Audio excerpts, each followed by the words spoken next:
I'm familiar with the name. Familiar with the name. Let's bring in Kyle Serafin. He's the FBI whistleblower who helped expose government censorship of our First Amendment rights. Now, we only have this memo because a recently suspended FBI agent called Kyle Serafin brought it to the public, and we're grateful that he did. Kyle, thank you so much for joining us tonight. He's the host of something that strangely is called the Kyle Serafin Show. Kyle Serafin, I can't thank you enough for speaking out. I knew you guys were out there, and I knew it was just a matter of time, but you got a lot of guts putting your face and your name to this. You're doing a service on behalf of the American people, and from the bottom of my cracked and broken heart sometimes, thank you very much. Take a look behind the curtain with a real whistleblower and American patriot. Prepare to embrace the uncomfortable truth because this program has no time for comforting lies. Here is civil liberties enthusiast, Second Amendment defender, and recovering FBI agent Kyle Serafin.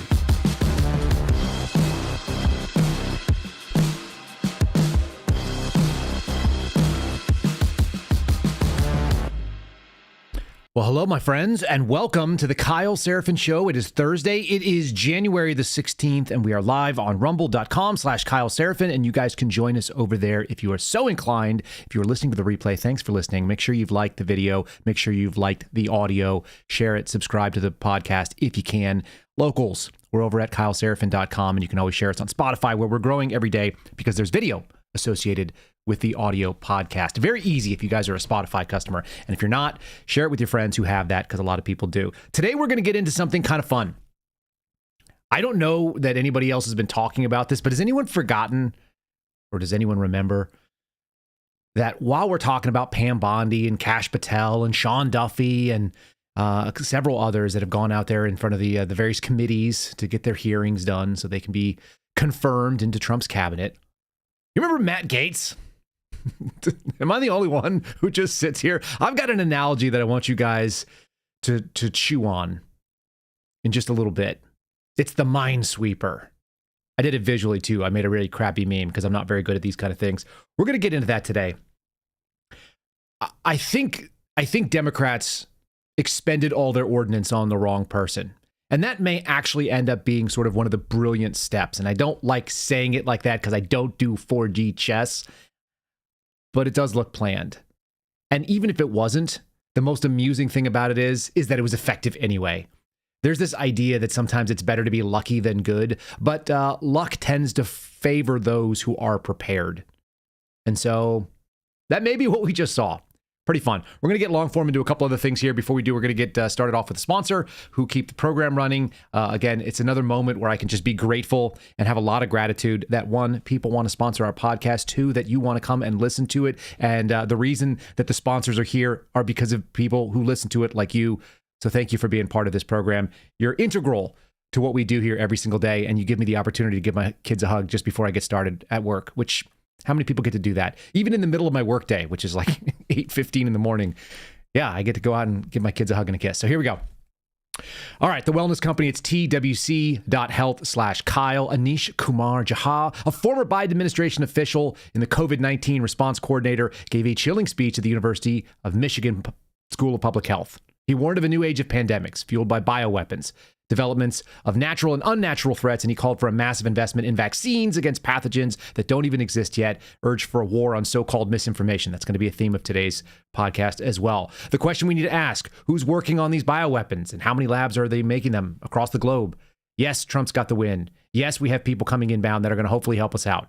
But that doesn't mean that there's not danger lurking in the background, and we must be prepared. That is the best defense here. The Wellness Company's Contagion Emergency Kit is engineered by Dr. Peter McCullough and a medical board, including 5 critical, life-saving medications like ivermectin, Tamiflu, nebulizer, hydroxychloroquine. Every household can now have access to things that were hard to get during the pandemic because there was a lot of red tape, and they cut that right out. It's a simple digital intake form. Your kit will be there in 1 to 2 weeks at your door. You don't have to wait till the deep state puts plans into actions. You can get ready for the unexpected right now. You can take control of your health, and you can head to twc.health/Kyle. Use that promo code KYLE. Save yourself up to $32 off. Plus, you'll get free shipping. And the kits are for U.S. residents only, and that's the way you roll. Yeah, make sure you guys are looking out for yourself. Prepare, don't repair. Let's get into it.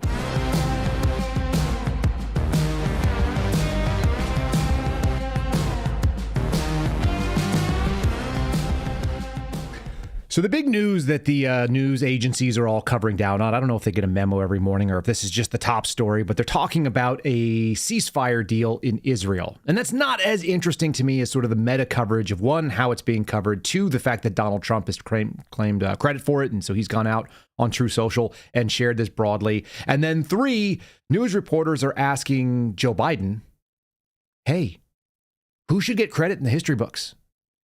And he thinks that's absurd. It does kind of reveal more about Joe Biden than it does about anything else, which is to say he's a vain man and he doesn't love America. But he is being painted with this brush. They're trying to do the Jimmy Carter treatment on him. I told you that a little while ago. I don't think I'm wrong.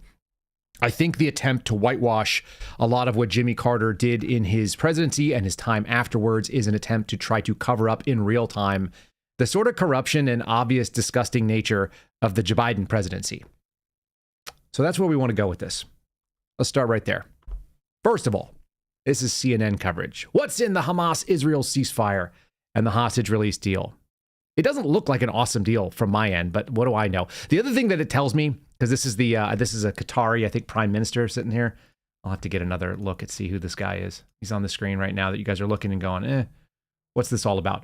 The story goes is that there's like a significant higher number of Hamas activists, soldiers, whatever, terrorists that are being released back versus a much smaller number of Israeli and American hostages. And it doesn't sound like it gets all the Americans out. So that sounds not awesome.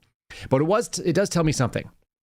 And the thing it tells me is my mechanism for judging the value of a civilization is still on point. I don't want to make this about me, but I do want to share kind of a way to evaluate the world that may be interesting to you. A lot of people in America have this problem. We look at folks around the globe and we try to imagine that they consider themselves as valuable as we would consider those in our own country. And that is not the case. And if you've traveled around the world a little bit, especially when you've stepped outside of the first world or the European West, you immediately kind of recognize that not everybody considers people to be as valuable as we do. And this tells you everything. The Israelis, even if they have issues with us, and we do have some issues with Israel. I mean, they are a frenemy in every sense of the word.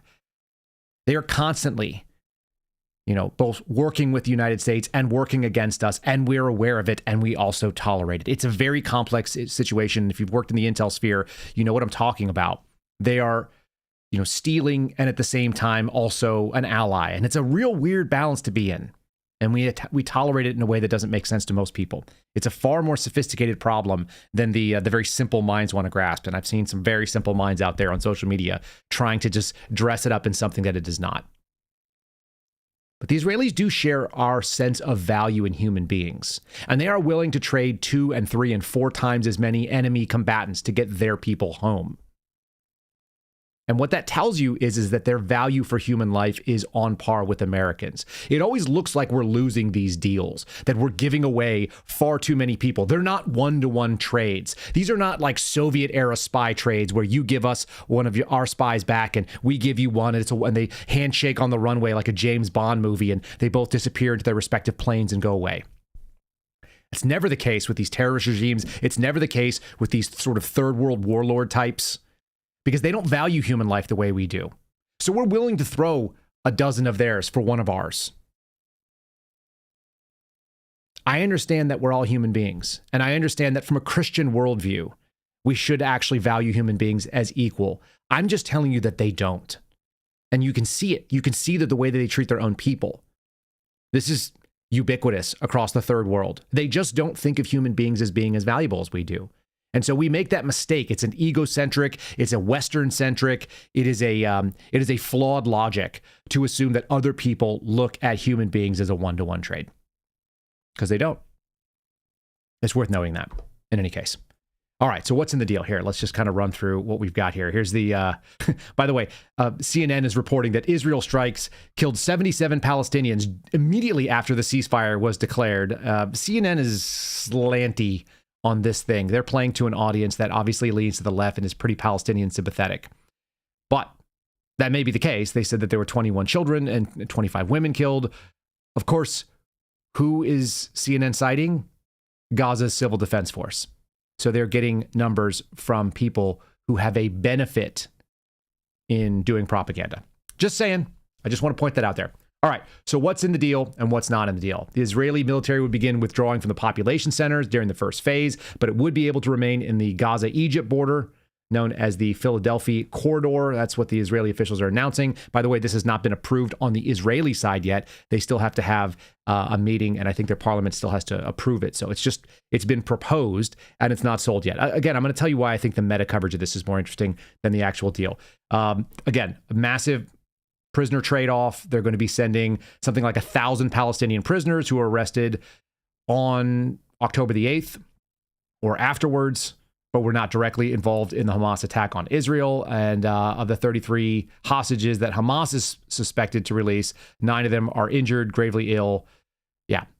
And they're commuting 110 Palestinians with life sentences. So again, 1,000 against 33. They're doing 33 against 110. The numbers don't line up. It looks like it's not a fair trade. And again, it sounds like it also leaves Americans behind the curtain. I can't validate that because we don't have complete details, but what you're seeing are people popping off left and right. Oh, I think it's amazing. Like Donald Trump helped do this. Now, I'm sure his pressure didn't hurt. It also is the opposite. This is what I found to be the most interesting. Again, meta coverage, not like detailed coverage because the details of it are still going to be sketchy. Biden's poignant farewell dwells on his fears for this country that he loves. And again, Biden takes credit for ceasefire deal, brushes off Trump. Is that a joke when he was asked who deserves credit in the history books? The vanity that comes out of the Biden administration. It's this amazing little contrast. He loves this country so much, but he has to take credit for it. Do you know what a real statesman would say if this happened? It's so simple. It's the same kind of thing. Like I can look at people doing media and know that they're terrible. Our gal in the FBI with the nose ring that we saw in New Orleans. How hard would it be to give the proper address? We're evaluating all possibilities. We don't know whether this was terrorism or not, but it appears to be on the surface. So we will be continuing to investigate, but we're going to pursue all leads. Our hearts go out to the victims. These are just the easy things that you just say. How about this? Joe Biden. Who deserves credit in the history books for this historic peace and ceasefire deal? And he says, the most important thing is that Americans are coming home and that our ally will not have bombardment starting today. I'm not interested in credit. I'm interested in keeping Americans safe. And that's what I did. That's what you would say if you were smart, if you weren't 1,000 years old and a narcissist or like a man full of hubris and pride. It's so easy to do. You look at these people and you go like, how do you not know that? How do you not have a political answer that's just going to be rolling off the tip of your tongue? You've been doing this forever, which is in fact the excuse that CNN makes for him later on. This is ABC reporting the ceasefire deal and hostage release announced Wednesday between Israel and Hamas marks a major political and personal victory for President Joe Biden in his final days. Does it really though? I mean, really? Where was he for the last 2 years? What's he been doing? It's a very good afternoon, he said as he approached the podium, which comes after a disastrous 15-month conflict that has consumed the Middle East. They use the word subsumed. Interesting. Biden was flanked by President Kamala Harris. Secretary Anthony Blinken laid out his plan and the work that his administration got done to this point. Do you think that Donald Trump coming in the next few days, less than 1 week away from assuming command there, do you think that has any pressure at all and gave them any leverage? Because you have to imagine it does. Biden, whose career in politics spans 5 decades of absolute failure and stupidity, I added that editorial part, said the negotiations he was personally involved in for more than a year were the toughest he'd ever experienced, probably because he has a hard time staying awake right now, doesn't he? It's really just weakness, left and right. I love this. This is why our chat is the best, folks, if you haven't ever seen it. For those of you that are just joining us over on X or you see it on YouTube, they're popping up on the screen as well. But our Rumble chat continues to roll out there. And yeah, Tara Reid. Will she come back to the U.S.? It's just a reminder that Joe Biden has been a scumbag for a very long time. He's been a liar. We played the thing that he did with Clarence Thomas the other day. He's been a bloviating, classic, sort of self-absorbed human being. And he continues to operate that way, even in his last couple days. And that's why he says, is this a joke? Of course, he wants to take credit for something that might not even be a very good deal. And people on the political left are not that happy about it. People on the right are going to look over and say, this is not helping Israel. Trump previously threatened that all hell will break out if a deal wasn't struck by the time he's sworn in office. It won't be good for Hamas. It won't be good, frankly, for anybody. There are members of the family that the people at CNN begrudgingly are covering, and they're saying, yeah, Donald Trump's leverage and his threats and his push, it actually made a big difference, and that's why my kid's coming home. So let's take it for what it's worth. I don't hate that. This is the thing that I also didn't realize, and even though we're talking about Senate confirmations right now, which has been kind of dominating my news cycle and all the feed that I follow, apparently Joe Biden gave an address last night. And did anyone listen to this? Just out of curiosity, in the chat, give me a thumbs up, thumbs down. Let me know if you listened to Joe Biden addressing the nation. Isn't that something? And you know what? This is how I know it was really important. I'm going to put it on the screen right now. It's his poignant farewell address where he dwells in fears for the country that he loves. Does anyone buy any of this garbage? The favorite piece of this, and it is, again, kind of a nuanced deal. Look where this picture is showing him.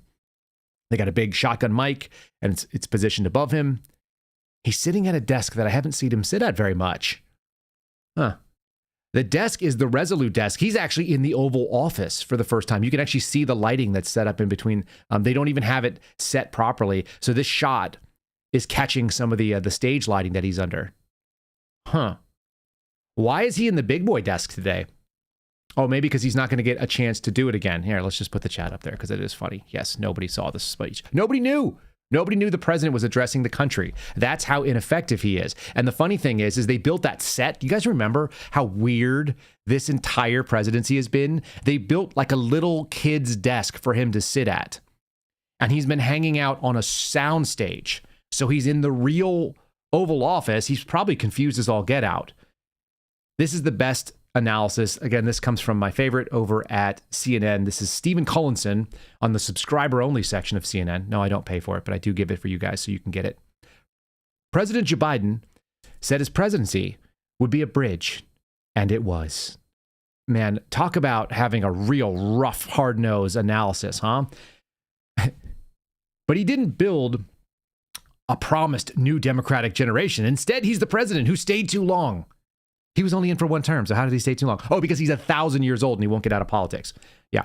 Whose administration thus arched between the two terms of a nemesis he once defeated and then let back into power, Donald Trump. The breathless mentality of the so-called journalists that cover this guy, it makes me so happy. To call this Biden's political tragedy would be crass. After all, this is a man who lived in unending personal anguish after burying his first wife and 2 kids, and then touching the babysitter, and then marrying her, and then letting her not put him in an old folks' home and have him run for president, even though he was clearly diminished. I'm adding some stuff here, clearly. This is the fate that he was handed by history and his own grave electoral miscalculation. This thing goes on and on. He wanted to be a transformational figure. He was. He transformed this country into something that was doing okay, that they unleashed all hell. Look, you don't even have to believe that the pandemic of 2020 and 2021 was created. You don't even have to believe that. Let's just leave that on the table. Let's assume that whatever happened naturally, that it just came our way. It was a lab leak. It's irrelevant. Whether it was a natural cause that just jumped from bats into people because people are eating bats in Chinese. Let's go with that. Imagine the amount of normal response and then imagine what we actually had happen. Do you know how crazy the last 5 years have been? If you were to just zoom back out for a minute, we're all living in it. It's really hard to do that, the retrospective moment. They shut down the American economy and everyone was looking around going like, wait, what? What are you going to do? You're going to shut down the country? Is that even feasible? Is it possible? And then we all experienced it like a rolling blackout that just went across the country. I had such a unique perspective because I was working for the federal government, number one. I watched all my colleagues be told, you can't come into the office. It's too dangerous. That's really weird. I thought we had a national security job that was really important. Apparently we didn't. Those people didn't go to work. I watched Northern Virginia, right outside of Washington, D.C., sort of the epicenter of power for this country, shut down. People masked. The roadways empty. Zombie apocalypse style. I remember distinctly driving in, seeing trash blowing across in kind of a light breeze in Fairfax, Virginia, and looking at the sign and it said, stay home, avoid this, stop the spread, don't come into the area, arrive alive or whatever, like it was a DUI checkpoint, except it was at like 6 a.m. when I was driving into work, into an empty set of streets and an empty set of bridges going into the nation's capital. Bizarre, absolutely bizarre. And then my team got mobilized and we got sent out to Albuquerque, which was not very cool considering that I had, a wife and young kids hanging out in Virginia where things were getting kind of spicy. So I went to Albuquerque and it was normal. When I landed, it was like, oh, okay, cool. Like everybody else is fine. And then maybe 3-4 days later, they told me that I couldn't eat pizza at a pizza restaurant at a table. And that if I stood there to order, I would be thrown out and potentially arrested. And then I noticed that there were 25 people in the Marriott I was staying in that had 400 rooms. And I knew who all of them were by sight because I saw them every day for 2 weeks. That was bizarre, right? It just rolled across the country. They shut down the nation in order to make this bridge because Joe Biden was so well liked, because the Democrat Party was so confident in their victory that they basically burned everything to the ground. And then they were shocked that it came back to haunt them. It's truly incredible times. I wonder what this is going to look like in the history books. And I don't think anyone's going to kindly look on a Joe Biden presidency as a bridge. They're going to see it maybe as kind of a funny little moment where a massive miscalculation, where they just pick the absolute wrong guy. Was there a better guy? Probably not. I don't know. Maybe Hillary Clinton again. But yeah, they torpedoed our country financially. They destroyed children's futures by messing with them for years. How many kids are developmentally delayed because they weren't allowed to go to a pool? It took my kids an extra 2 or 3 years to learn how to swim because the pools were locked down for 2 years. And the freaking YMCA instructors that were in the water were wearing masks and face shields like absolute buffoons. Like they wanted to self-waterboard themselves. It's just craziness. And so I kind of see that as the backdrop as we go into this new Donald Trump era, as we bring in term number 2, term interrupted. It's like Trump interrupted, right? We're coming into round 2 and it's like, it's kind of such a normal dose of sanity. No one exemplifies this better than the confirmation hearing that is happening right now with Sean Duffy. So he got to go and testify. I'm going to play you a little bit of his opening statement. Let me just be transparent. I really like Sean Duffy as a human being. Like, I don't have a ton of time with him, but we've done a couple of podcasts together. I like Rachel Campos Duffy and I like Sean. I like what they have to say on and off camera. And he just seems like a genuinely good human being. He's also really polished and smart. He's like if you took the Pete Hegseth capabilities of being able to broadcast and you added it to a very strong moral foundation with a good Catholic man and 9 kids. So listen to the wholesomeness and the contrast between Sean Duffy delivering his opening statement as he's going out in front of the board so he can talk about becoming the transportation secretary. And then I want you to imagine who he's replacing.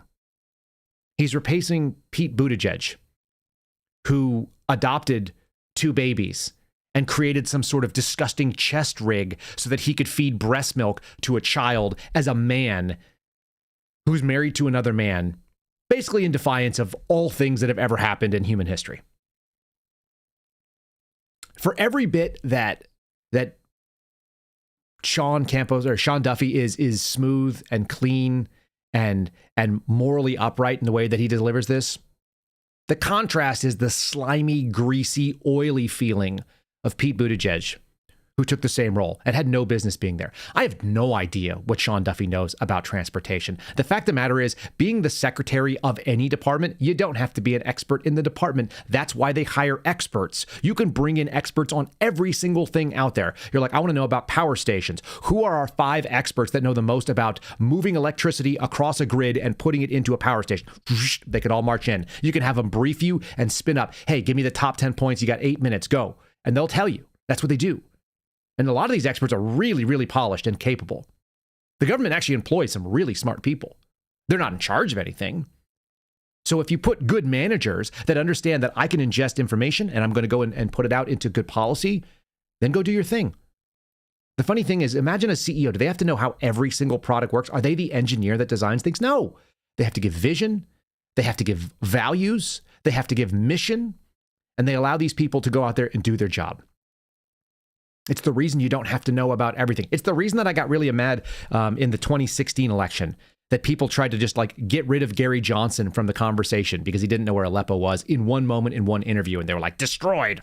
Aha, you don't know where Aleppo is. Like, who gives a rat's? How many of you remember what happened in Aleppo?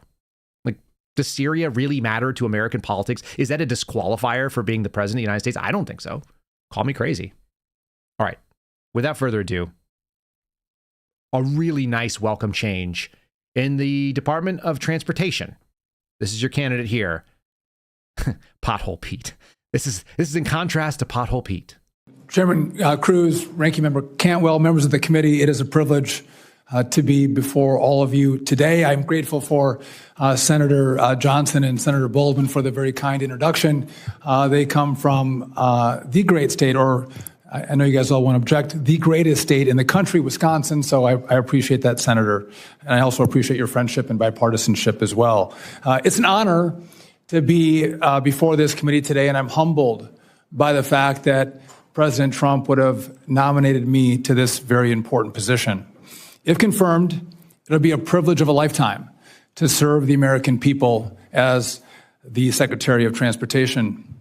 I look forward to closely working with this committee as you provide oversight and guidance to the Department of Transportation. If I could take a moment, I'd like to introduce my family, my wife, Rachel Campostafi, and our 9 children.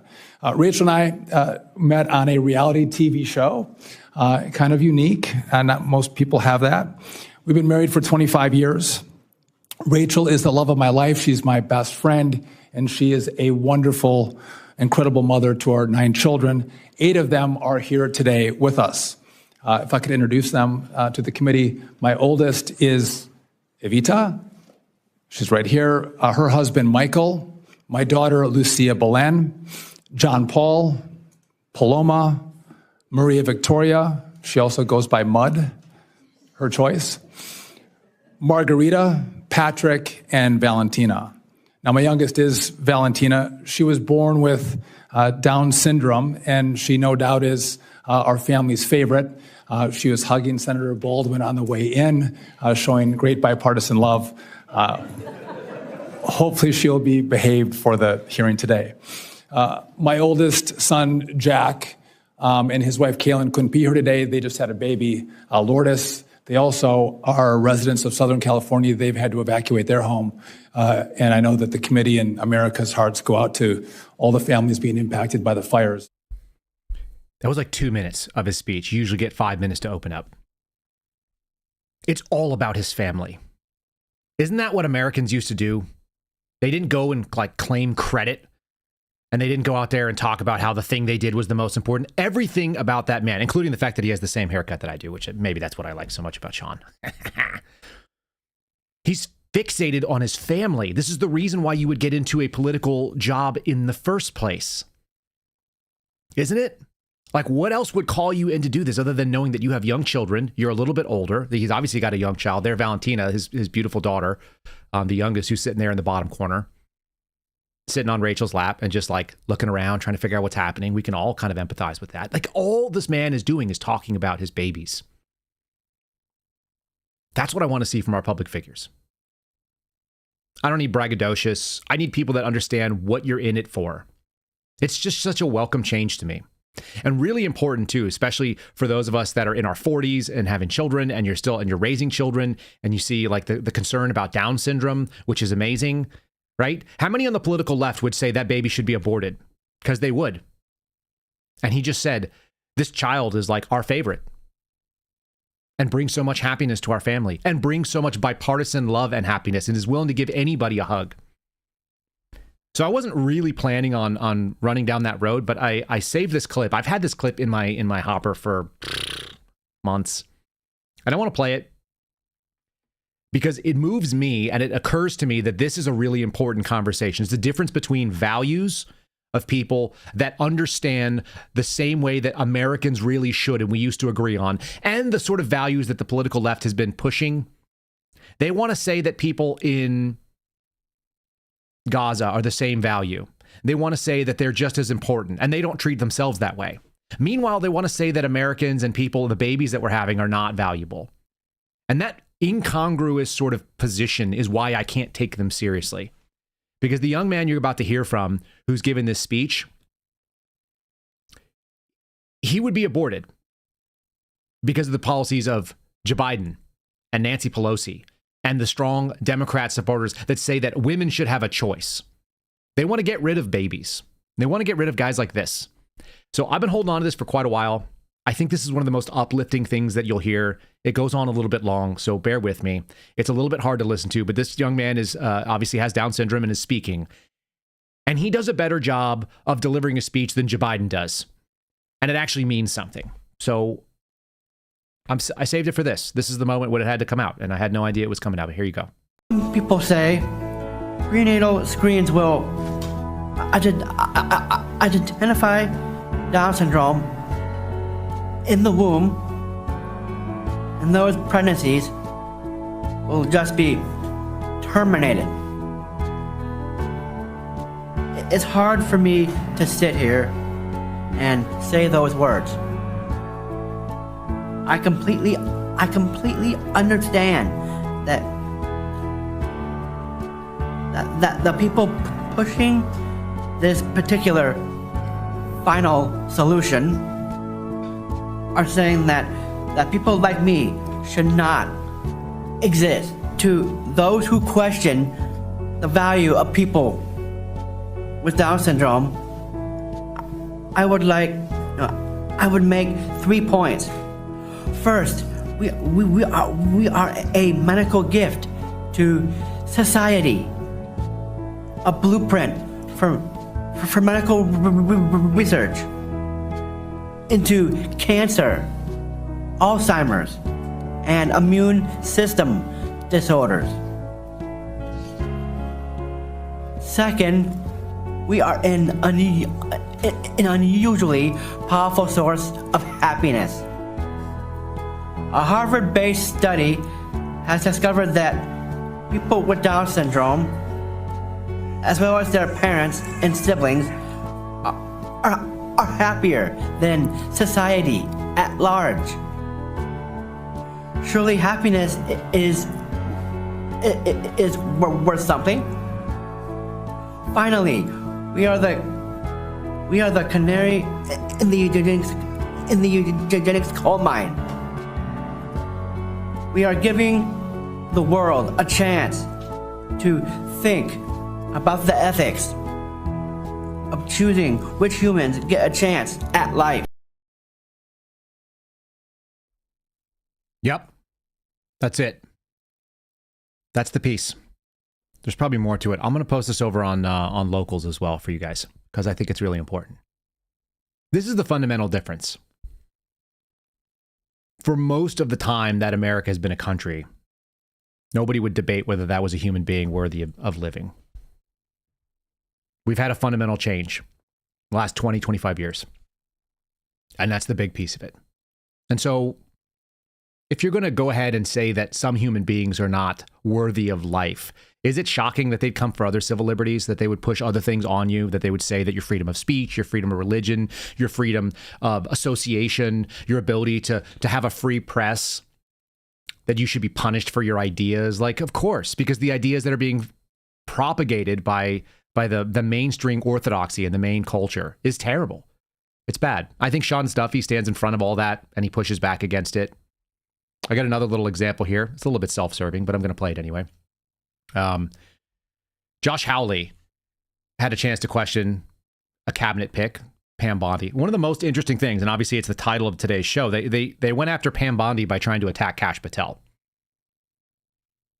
I think it's interesting that they did that. I think it's most interesting because what they did is they tried to show that they didn't have anything left. They didn't have any ammunition for Trump's AG pick after they expended everything they had on Matt Gaetz. Here, I'll show you that. I'll show you my meme. You guys ready? I'm not very good at these things, but this is the meme. That's a minesweeper vehicle that you're seeing up there. It's got an arm that pushes out and a bunch of wheels that trigger and scan, and they go looking to disrupt mines. And so there's Matt Gaetz out there. He's the minesweeping arm, pushing through, taking all the hits, and there's the Trump cabinet just cruising safely behind on this road. That's my analogy for you. I don't know what Matt Gaetz is coming up to next. I don't think that he's going to just be an OAN host for the rest of his career. I'm sure there's some other things happening. Is Matt Gaetz a perfect creature? No. But he drew all that fire.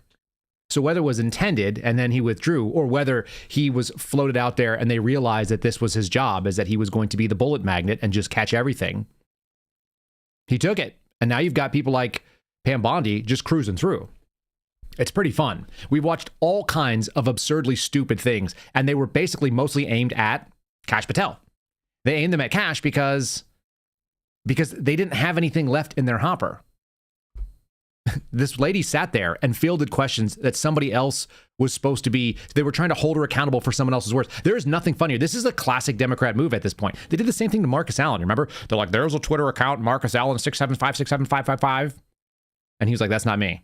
And they're like, but do you agree with what he said? And they're like, it's not me. So like, I don't know. No, I don't.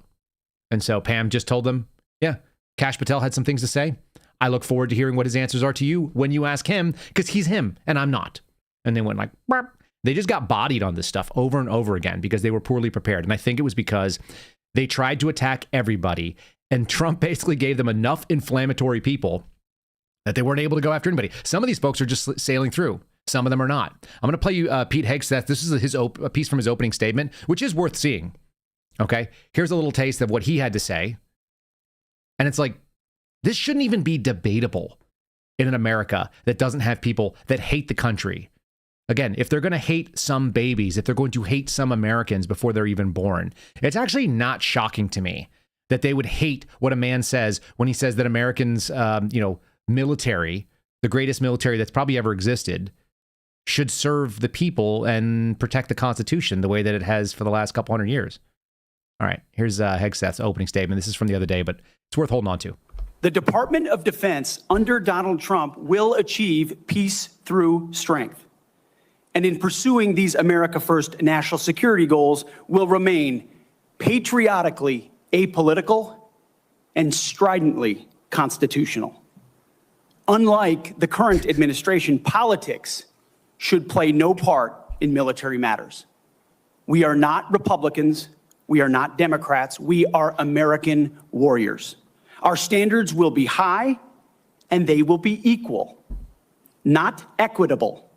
That's a very different word.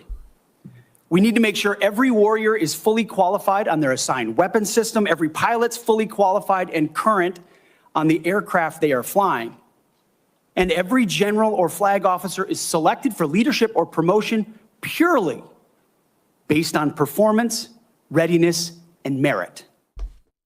Ooh, that is controversial. We are screwed as a nation. People should go, yeah, I really appreciate that. That's really good stuff. That's useful. We can get behind that. Thank you for clarifying your position. We support a merit and capable military. The end. But instead, you saw the guys sitting there with their glasses on their faces. They look like they're just coming in on a bender. You know, they're all hungover, which is why it was so funny that Mark Wayne Mullins called it out the other day that people come to work drunk. I'm going to play you some things that actually do concern me. The left, I'm less interested in. I'll play you one little clip here in just a second of Mazie Hirono, because she's just funny. She's so dumb, and she thinks that she's going to walk into something dealing with superior intellects. Pam Bondi, I don't know that she's like a top tier intellect, but everybody is a top tier intellect compared to Mazie Hirono, who is just like the dimmest bulb. She's an incandescent 15 watt, barely lights up your refrigerator. But if you take her outside of the fridge and put her in a room, it doesn't even light up the corners of the room. That's how bad she is.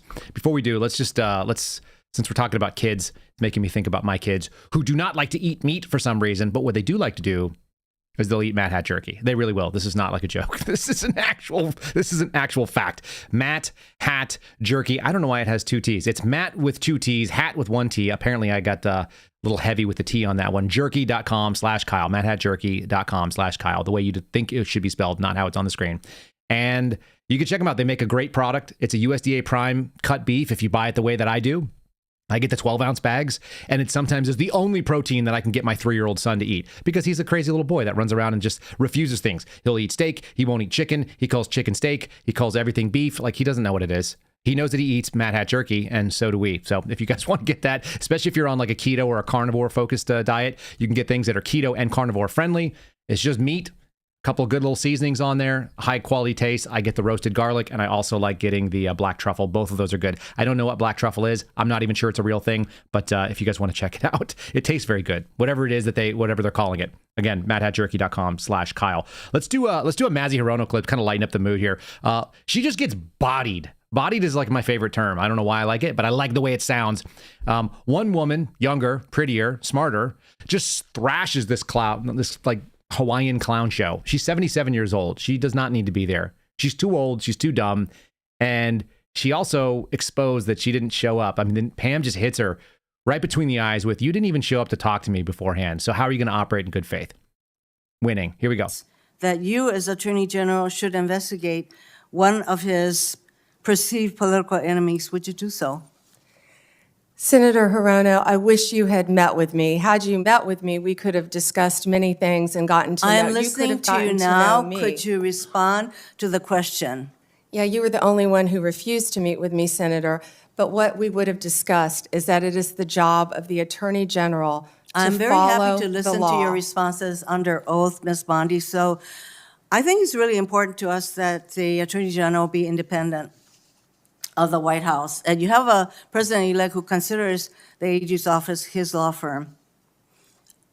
I would like to know whether if the president suggests, hints, asks, that you as Attorney General should investigate one of his perceived enemies?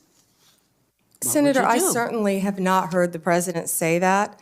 But what I will tell you is 2/3 of Americans have lost faith in the Department of Justice. And it's statements like that, I believe, Ms. that make Bondi. people continue to lose faith. If I am confirmed as Attorney General, it will be my job Getting to on not to my only next keep question, America you're not safe, responding. but restore integrity to that department. Why don't we and that's move what on I to plan something on that doing you said? every single day as Attorney General. On August 25th, 2025, She's so dim. Let's move on to something you said. It's bad. Okay, so here's NBC covering the 7 takeaways from the jam-packed day of confirmation hearings. They put Pam Bondi's picture up front. That's fine. Who was looking at it? We had Marco Rubio. Didn't hear a lot about his. I assume that flies by because he was a senator, so that makes it real easy. Pam Bondi, Attorney General. Sean Duffy, we've heard from. John Ratcliffe, CIA Director. Doesn't seem to be catching any flack in the media. I wonder why that is. He's just sliding right through. Chris Wright, Energy Secretary. What you're hearing is these vague sort of rumblings from the press that they're mad that the ultra-wealthy are getting into positions. And Chris Wright has an energy company and actually knows what the heck he's talking about in energy. So that would be kind of a welcome change as far as I can understand. He's the guy that we played a little while ago where he was like making fun of North Face because North Face is trying to dunk on the petroleum industry. Meanwhile, all of their products are made from petroleum products, so they can't even exist without the oil industry. Anyway, it is what it is. I think what happened is North Face said that they would not allow branded North Face / like some petroleum company custom jackets. They didn't want to have their name associated with a petroleum company, even though they can't exist without the petroleum industry. Russ Vought, who's the he was in charge of the Center for Renewing America. He's the one who fired Steve Friend. We're not a big fan of Russ Vought, but he's going to be the director of Office of Management and Budget. Whatever. These people kind of just like avoided a lot of the negative press coverage. We're not big fans, but so be it. Whatever. He's going to get in. Okay, so here's NBC's takeaways, because these are worth looking at. Number one, nobody ruined their chances for confirmation. Yeah, we know, because no one screwed up. That's fine. Pam Bondi, they're going to hone in on this, did not say that Donald Trump lost in 2020. Why do we think that? Why are we more and more assured that even if you're not somebody who like initially was like, I think the election was fraudulent? Why are we assured? Because he just won back to back. You think he won? He didn't lose. He didn't win in 2020. And we needed like a really bad Biden. Like it was already obvious that Joe Biden was garbage. Joe Biden was pretty much as bad in 2020 as he was in 2024 when he was campaigning. So I didn't see a huge amount of light between, but they're very upset because she wouldn't acknowledge that he lost then. So be it. They grilled Bondi over Kash Patel. That's another takeaway. And they did. Sheldon Whitehouse did it. Mazzy Hirono did it. They talked about the government gangsters, the list of so-called enemies. Kash has already said plenty of times in public, it's like, look, these people, if they broke the law, then we need to go after them. If they broke policies, we need to get them out of the ability to affect American government change. It's pretty straightforward. Apparently, Rubio seeks concessions from Ukraine and Russia, so that was a big takeaway that they had. Vought previews a potential major spending fight. That was something that they were talking about. He said they didn't like the way, let's see here. It's the 1974 Impound Control Act. Vaught said he doesn't see it as binding law. The law was to prevent the president from refusing to spend money appropriated by the Congress, and it's been upheld by the Supreme Court in the past. It was the center of the House's first impeachment. In other words, that the president, even though Congress may say this money is for this, the president gets to decide whether or not to actually execute on that. And theoretically, the Supreme Court kind of agrees with that. We've seen Democrats do that, by the way. They have no problem holding up money on certain things. They're really upset right now that that you don't have a presidential plaque. In fact, I think I have this. Let me see if I have this as a slide. Oh, here it is. Check this out. This is from CBS. I'm going to skip ahead a little bit. Democrats are pressing for the long-delayed plaque to honor J6 victims and police heroes. This is CBS reporting on it. Scott McFarlane, who is an absolutely detestable, feminine, soft, oily guy. If you've ever seen him, he's like very slim and svelte in a suit that makes him look kind of like a greasy politician. Donald Trump said they're upset because Donald Trump doesn't have to walk underneath a plaque honoring J6 heroes. I don't know who these heroes are, but apparently they were heroes for getting involved in the Capitol riot on January 6, 2021. Another reason why I continue to highlight J6ers and tell their stories is because we have this narrative push still coming in from CBS. The J6 heroes are the cops and the victims and the people who were very sad that they had to see this. You know what? Like, for anybody who was in D.C. in 2020, from the minute that George Floyd died onward until the inauguration, it was chaotic on both sides, and I don't want to hear about it. I spent months worrying whether or not I was going to get in a shootout with Antifa rioters and idiots who went out there and put a bunch of people from the Secret Service in hospitals. Are they going to put a big plaque up on the gates on the North Lawn for the White House, honoring the Secret Service members who held the line as they drove the president to the bunker? We've got a really interesting interview from a guy named Richie McGinnis, not this week, but next week. Richie was there. I was there the day after. It was really serious. Are we going to have plaques for them? Are we just doing plaques for political platitudes? No. This is all about Nancy Pelosi's attempt to preserve the narrative. And of course, they sent Mike Johnson a letter. And this is what this whole story is about, that a bunch of these hacks signed off on it. Oh, there's Jerry Connolly's name. He's one of my favorites. Benny Thompson, all the J6, sort of supporters and lovers. They went out there and they wanted this plaque because they wanted Donald Trump to have to see it when he came in. It's not going to happen. So they're very, very upset about it. Again, jam-packed days. All right, we'll go back to the jam-pack. The 7 takeaways. Lawmakers, they steer clear of controversy. That's because we had Ratcliffe and Duffy, both former House members. Very little fanfare, not very many people listening, didn't get big coverage. Nobody seems too upset about it. It's funny. Like I said, that Minesweeper analogy, it holds real true. Because if Matt Gaetz was there, it would have been fireworks for the Pam Bondi thing. The thing that did bother me about the Pam Bondi confirmation hearing, or at least the questions that were being run, all had to do with 702 and her positions therein. A lot of people are worried about her position on guns. At the end of the day, the Attorney General doesn't actually write any laws, and the enforcement thereof is actually less concerning. I think that will happen in line as long as we get a good ATF director, as long as we have a Kash Patel that cares about firearms rights and understands what it is. The Attorney General's ability to prosecute gun cases, you have to bring the prosecution after the case has already been investigated. So there's an investigatorial aspect of it. And if it's not prioritized, there's no reason to. The thing that does bother me is 702. And that's been something that I'd be willing to die on the hill of. Here is, quote unquote, our side. I know they're not our side, but this is John Cornyn and Lindsey Graham, deep state sycophants, people who just love them some Intel products, apparently, talking falsely about 702. I'm fairly confident that even though these guys may be read in, they have never actually seen somebody do work the way that I used to using this tool in the data warehouse system. We actually just went on Timcast the other day and talked about DWS. So if you guys missed that episode and you want to hear more about it long form, you can. But these men are absolutely saying things that are false. These are not true statements about 702. And John Cornyn needs to be primaried and thrown out. I am so sick of this guy. He is a horrible representation of Texas. And Lindsey Graham, I cannot believe that South Carolina continues to allow this guy to be their representative. He is a greasy, slimy, oily person too. So 2 of the most detestable members of the Senate talking about 702 falsely. And then I'm going to do a little contrast with Mike Lee, who's a little bit closer. So here's Graham. Do you support reauthorizing FISA in 2025? Senator, I believe 702 is up in 2026. Okay, I'm sorry, I believe it's 2026, and we will closely be looking at that. FISA is a very important tool. Do you agree that the 702 provides important intel gathering capability to protect our nation? Extremely important. Okay. So Pam, you're about to step into a job that's one of the most important jobs in any democracy.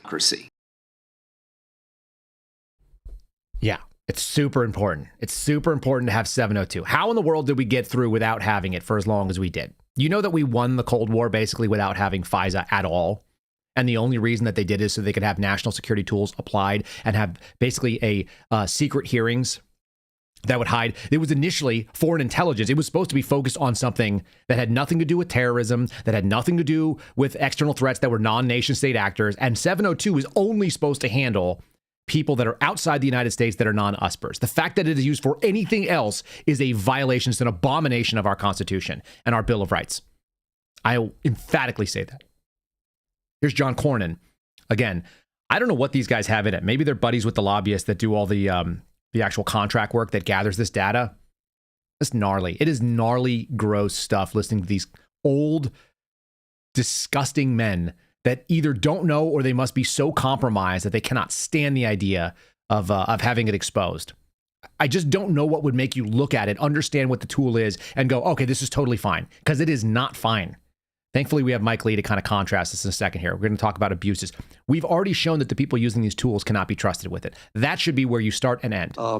I think there's a lot of misinformation with regard to how Section 702 works. I'm happen to be one of the members of the Senate Intelligence Committee. We read that product on a regular basis, and it is not used to spy on American people.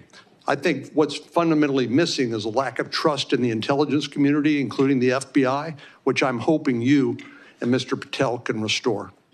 Okay, let me just interrupt right there. Why do the American people not have trust in the intelligence apparatus? Because they're spying on Americans. It's the dumbest thing that you've ever heard. The guy literally made the argument right there. The agencies that have these tools cannot be trusted. Nobody disagrees. They can't be trusted because they did the thing that this guy just said they weren't doing. Why are you like this, John Cornyn? What makes you go out there and try to just sling wholesale BS like that? Mike Lee tried to set the record straight, thankfully. Again, 702 and the endorsement or the lack of endorsement by the Attorney General is actually totally irrelevant. Lawmakers need to do their job. And that means the American people need to go out there and vote people in that understand that they're civil liberties. And this should be on the left and the right, by the way. We should all agree the government needs to get a flippin' warrant. It's actually not that hard to go out there and do it. If you have PC, great. If you don't, piss off and draw a line. We learned the wrong lessons from 9/11. You cannot have intel agencies directly giving information in raw form to a law enforcement agency for querying. If you don't understand what the argument is, let me just break this down really quick. The argument is this: because 702 allows them to get certain information for the national security side, and they have it, and that is a lawful purpose for them to have it under 702 and the rest of the FISA, because the FBI now has access to this data warehouse system, which happened under Obama in 2016, as George Hill very accurately points out, it changed dramatically in the era right before Donald Trump went into office. They probably did it to be able to insulate and beef up the intelligence apparatus against Donald Trump. When they did that, they gave the FBI a lawful purpose to have it. And the argument that guys like John Cornyn and Lindsey Graham are saying is that because they have it for national security, they can lawfully query it without getting a warrant. No, the idea after 9/11 was that you would still have to go get a warrant for things that were criminal in nature. Or you declassify the information. They don't do either. They do a thing called parallel construction. That's the opportunity. And here's the problem. I know that this has happened. I've seen it happen. We had guys that were being investigated for 23 years under counterterrorism cases. Those are national security. What did they get busted for? What was the search warrant for? Child pornography. Now, I don't want anybody engaging in or taping or distributing or sharing child pornography as much as you. But the fact of the matter is we have to tolerate a certain amount of evil in this country because we cannot break the rules, because once you break it for evil, then that definition can creep dramatically. It will go to everybody because at some point you will be considered evil. It's always going to happen that way. Actually, Mark Zuckerberg says something about this. The concept of hate speech, misinformation. The question is, who gets to judge? The answer can be not the government. If you let the government do it. This is him on Joe Rogan talking about this exact problem. And then I'll give you Mike Lee as a contrast. The two categories that I think have been very politicized are misinformation because who gets to judge or what's false and what's true? You may just not like my opinion on something, and then people think it's false, but I think that one's really tricky. And the other one is basically what people refer to as hate speech, which is, I think, also comes from a good place of wanting to crack down on that, of wanting to promote more inclusion and belonging and people feeling good and like having a pluralistic society that can basically have all these different communities coexist. Accept everyone. Yeah. But I think the problem. Right. The only place you can do that is go to your church. That's what your church is supposed to teach you. The government doesn't have any role in it. It doesn't. It's not allowed to.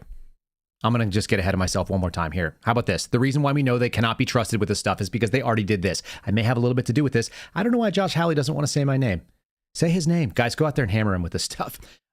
It turns out they went into faith communities. That's the thing that Mark Zuckerberg was just talking about, faith communities. He doesn't know it. He was talking about like, pluralistic society and all this humanistic sort of secular values. No. We're talking about religion. We're talking about the reason why the left has the values they do, the reason why they think that human beings can be of value. It's the contrast they have in their head. They think that everybody should be included. I agree. They think that everybody should be treated in a non-painful way. That's very Christian of you. How well? Very charitable. They also want to kill off kids with Down syndrome. Shame on you. Maybe because your values don't align. You can't trust the government to be the arbiter of this stuff. It is meant to be held by polite society, and that society is not part of government. They may participate in government like Sean Duffy, but they don't have to be the government deciding what is and is not moral, righteous, acceptable. They do not get to decide what speech is okay, what religions are tolerable. Read the Bill of Rights, you clowns.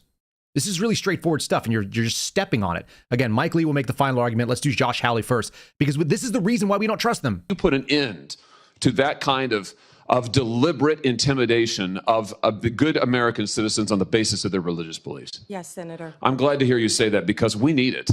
We need it. Ms. Bondi, we need a new chapter at the Justice Department, and we need it quickly. And I'm glad you're committed to it. Now, I also have heard you've been asked about your comment that you thought that in some cases we need to investigate the investigators, the ones who were bad. I have to say, I'm glad to hear you stand by that. We need to do that. You need to do that. And I'll give you another example. I'm sure you've read about this memo, which I now hold in my hands. This memo that was developed by the FBI field office in Richmond, Virginia, 23rd January 2023, targeting Catholic parishes for spying, for recruitment of infiltrators. I mean, the memo goes on and on and on about the FBI's plans to put assets into Catholic parishes, into choirs. This is an unbelievable assault on Americans' First Amendment rights. And we only know of it because of a brave whistleblower who came forward and released it to us. And I will tell you, I have never been misled and lied to like I was by the current Attorney General and the now former FBI director when they sat right where you're sitting now and told this committee, oh, we don't know anything about it. Nobody was punished. Nobody lost their job. Nobody was corrected. Nobody remembers that my name is at the bottom of that disclosure. It's okay. You guys do. I'm just saying. I'm not trying to toot my own horn. By the way, the person that brought that to me lost his job as well. 27 years in the Bureau. A solid citizen. A good man. Not a Catholic. Saw this as a problem because he understood what the Constitution meant. You know, the way that we expect our FBI agents to operate. That they would look at it and say, my job is to protect the Bill of Rights. To make sure that I do not step over those bright lines that say that you cannot demonize this stuff. You cannot decide what is good and bad. Here's Mike Lee. I'm going to make this closing argument to you. This is the position everyone should have. If you are a skeptic, you are also a skeptic of government, including when you're the one in power. And you need to hammer our politicians so that they do not bring bad values and they don't step on the oath. It should be the basis of their service. So you've been asked today a little bit about Section 702 of the Foreign Intelligence Surveillance Act, also known as FISA. There are those who have repeatedly assured members of this committee, including myself, that don't worry. Content of phone calls or electronic communications involving American citizens, sometimes resulting in the quote-unquote incidental collection of American citizens' private conversations, don't worry, their Fourth Amendment rights are just fine. And yet, when they incidentally collect the communications of American citizens, either because they're perhaps unwittingly talking to somebody who might be an agent of a foreign power and themselves under 702 surveillance, they get onto this big database. And at times, there are those in the government, including the Federal Bureau of Investigation, who have gotten into that database and done so, of course, without a warrant, because there currently is no warrant requirement. As described earlier, no warrant requirement because they have legal access to it. Then they queried it, and they've done so without a warrant. Like on the best case scenario in 2022, 284,000 times without authorization. Almost 300,000 times, and that's when they actually curtailed it. That was a 95% improvement from the millions of violations that happened beforehand. Only the government would say that the thing that we're not allowed to do, we did so much better because we only violated the law a couple 100,000 times. That is what we're walking into. That's why you have to hold even Republicans' feet to the fire. It's incredibly important. Folks, I hope you'll stick around too, because we're about to send you over to the American Radicals. If you're watching over on X, you guys can follow them at AmRadPod. It's AmRadPod, just spelled out. That's where you can go find them. If you're on Rumble, it's very easy. We're going to raid you right into them. Steve Friend and Garrett O'Boyle, two FBI whistleblowers who have testified in front of weaponization and given information on these and other topics. You guys will find that interesting. I will not leave you without a palate cleanser. I will say thank you so much for joining us. This palate cleanser has nothing to do with anything other than, there is an ongoing threat that you probably are not aware of, and that threat is that of Indian COVID. So we were worried about bird flu originally. Indian COVID is actually breaking out in this country, and so I want you guys to be prepared for it. We're going to give 2 listens to this little thing because it's actually pretty scary. So here's your public service announcement about Indian COVID coming your way. Just so you know, and I wanted you to hear it from me first, went hospital today for a blood test and positive for Indian COVID. They don't think it's too bad, but they said they could get worse over the weekend. Just so you know, and I wanted you to hear it from me first, went hospital today for a blood test and positive for Indian COVID. They don't think it's too bad, but they said they could get worse over the weekend. You got to watch out for that stuff. It's very, very pernicious, and it is certainly sneaking up on our country right now. Okay, so for all of you who are still with us, thanks for joining us today. I hope you guys had fun. We'll do Friendly Friday tomorrow. Want to let you know I'm going to be at SHOT Show next week, so we're going to have kind of a funky schedule, and also I'm going to tease it out. It'll be on social media very shortly, but we've got a conversation with Sean Witzman, who is my favorite plumber and J6er, just got off probation. We're going to be doing a Sunday conversation with Sean Witzman. I'll tag that out on social, so follow us over there. Thanks so much for being part of the program. We'll see you guys very soon. God bless you. Have a great day. Thanks for listening to The Kyle Seraphin Show, streamed live weekdays on rumble.com/Kyle Seraphin. Follow Kyle on Twitter, Truth Social, and Instagram at Kyle Seraphin.